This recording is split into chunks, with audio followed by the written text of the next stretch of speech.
Hi y'all, welcome back to another video. I'm going to kick things off by doing some natural nail prep because I haven't done this in a while and I kept my last set on for quite some time, so it's just time to do this again.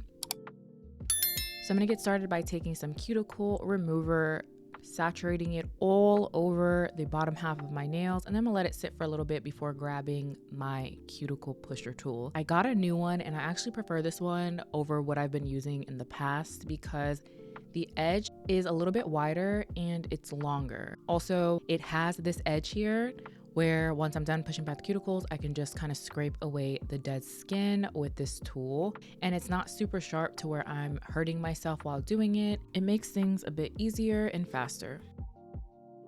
For all the dead skin that I wasn't able to just scrape off the nail plate, I'm gonna take my cuticle nipper tool and remove it with these.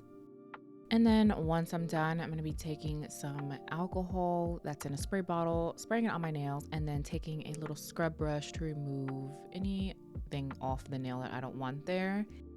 By the way, you'll see me switch between 70% and 90%. I use 70% for cleansing and then 90 or 91% for dehydrating. I read a study that said really alcohol doesn't need to be more than 70% to disinfect, so that's why I'm using 70% here. Cuticle area is looking up to my standards, good enough. I'm gonna continue on with my natural nail prep by applying dehydrator first and then going in with a primer. Both of these products are from Model 1s. They actually can be purchased in a set or separately, it's up to you. After my nails are primed, I'm gonna wait a couple of seconds, usually about 15 to 20 seconds before moving on to applying my base gel. So you'll notice in this clip, the gel glue I'm using is not going to be the gel glue I used to attach the extensions, and the reason why this is because I just messed up. So I always recommend if you're going to be using one glue to apply the extensions, put that same glue on your natural nails. I just want to call that out because I don't want you confused. So yeah, to apply the extensions, I will be using the Yogo Zombie base gel, and these extensions are actually from Sarah Friends. There's some stiletto tips, and I'm going to be applying them pretty much using the overlay method. So if you're not familiar with the overlay method, basically it's when you apply the extensions, but you leave a gap between where the extension stops and where your natural nail is. For me, I like to do about 1 to 2 centimeters up on the nail. When you're doing this method though, you want to make sure that you're not placing the extension too high up on your natural nail to where the apex is in some weird place. So the purpose of the apex, which is basically where the structure and the strength of the nail extension should lie. And if you have the apex up too high, it's going to be prone to breakage. So you want to make sure you're going up and leaving a space, but not leaving like a 2 to 3 inch space. Don't be dramatic with it, you know. So you can see here where my gap is. That's about as much as I typically like to do. And then once I have it on, I am going to flash cure in my lamp for about 10 to 15 seconds with this glue. When doing the overlay method, I really like to use something that's thicker or have a higher viscosity like this base gel that I'm using here, because it allows me to place it down and it doesn't move all over the place. So I'm gonna go ahead and repeat the process for the rest of my fingers.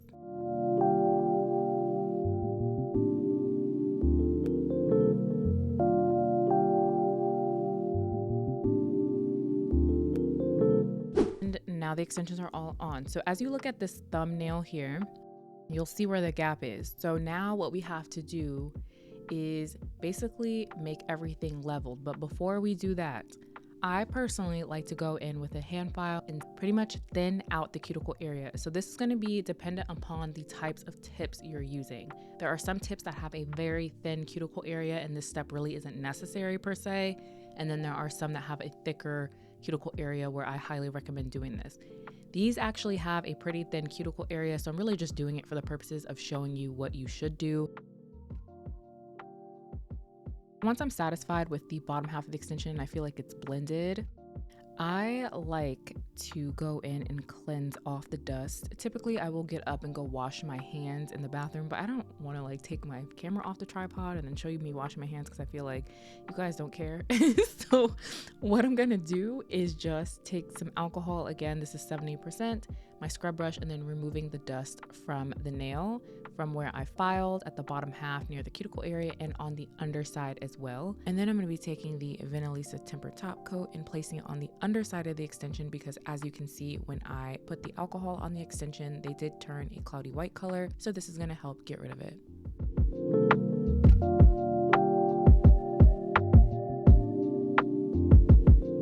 So the clips here are a little bit backwards because I forgot to film the part where I did the underside. So you'll see that it's cloudy still, but just know it's because I filmed the clips backwards.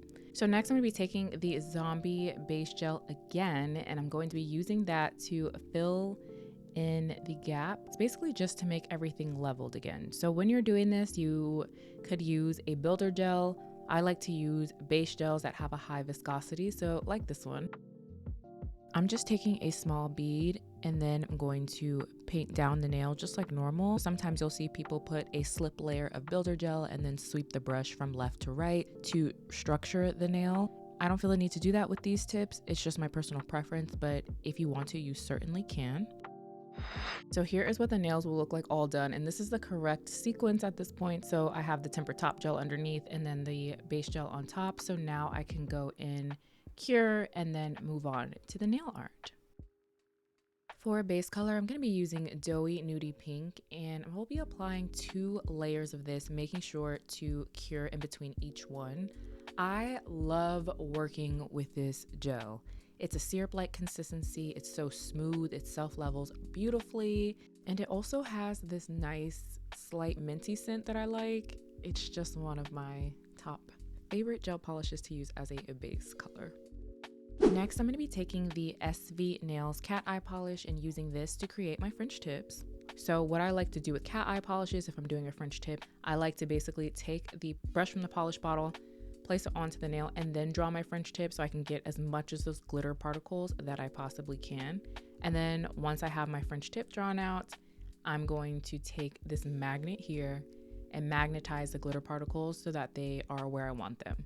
And then once everything looks good, I'm gonna flash cure between each finger because I don't want any of the glitter particles to move out of the place that I have them. And I know that it takes me quite some time to do my French tips. I like to go back and forth, and it just makes sense for me to do one nail at a time. The colors are very similar, so the base color and the cat eye polishes, it was quite hard for me to see, especially on top of the lights being in the way. So I did do my best. If they're a little crooked, please don't come for me. I really did try to like go out of the lights into the lights multiple times, and at some point I gave up. So I was like, they're gonna get how they get. If you are struggling with French tips and making them look good, and unlike me, you don't have a whole bunch of lights in your face, you can definitely clean up your French tip lines with a very flat brush, alcohol and or acetone, and pretty much curve them to the way you want. Well, actually, let me tell you where the inspo came from. I love sharing the inspo with you guys because a lot of people do ask, like, how do you get inspo for nails? It's always something I see out and about. So I was at TJ Maxx doing my weekend stroll, Sunday fun day, and I saw this painting and I was like, I want to break these down into 2 different nail looks. The green is so fire. I definitely want to do like its own nail look with that, but the leopard was sitting up there like a king. Do you hear me? And I was like, we're doing leopard print nails, period. So that's why I'm using a cat eye polish, because I really wanted to have the illusion of textured kind of fur, like a leopard on the nail. It may translate, it may not, you'll see at the end. And am I the only one who associates animal print, whether it's clothing, shoes, jewelry, nails, with the fall season only? I don't think about it in the summertime. It's only in the fall. I think it's because of the tones of animal print gives me just kind of like neutral fallish tones. I don't know. Let me know how you feel about it in the comments. But once I have all my French tips on the nail, I'm going to go ahead and do a full cure in a bigger lamp, and then we're going to move on to creating the spots. If you look at the leopard up close, you'll see that it actually has a little bit of brown or orange or tan in the back. So I'm just gently patting this in. The sponge I'm using is honestly a cosmetic wedge from the aisles of Target, also picked up during my Sunday fun day. And I'm using a chocolatey brown because by the time I put the chocolatey brown on top of the color that's already on the nail, it gives me like a tan orangish. It's very warm, so that's what I was going for. And then once I pat it in, I'm just going to cure. So to draw the spots, I'm going to be taking a dotting tool, and the one I have is double-ended, so I'm just going to be using this one for the rest of the time. So I'm taking the larger side of the dotting tool and I'm just going to place small dots on the nail. I like to put things in a zigzag pattern, so like one left, one right, and then one left again. I feel like it just gives balance to the nail.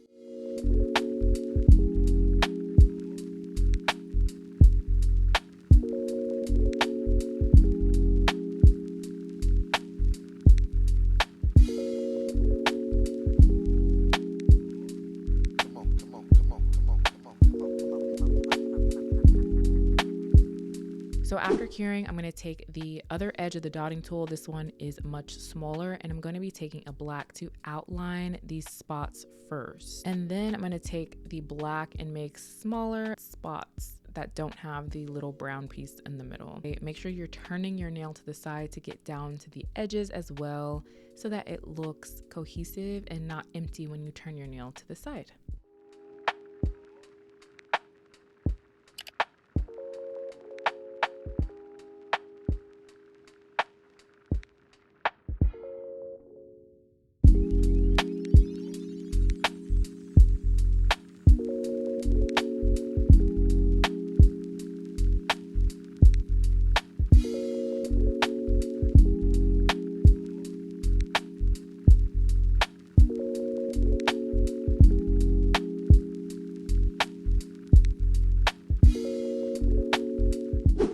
And then once my spots are all drawn, I'm going to be taking my top gel. I like to use this one.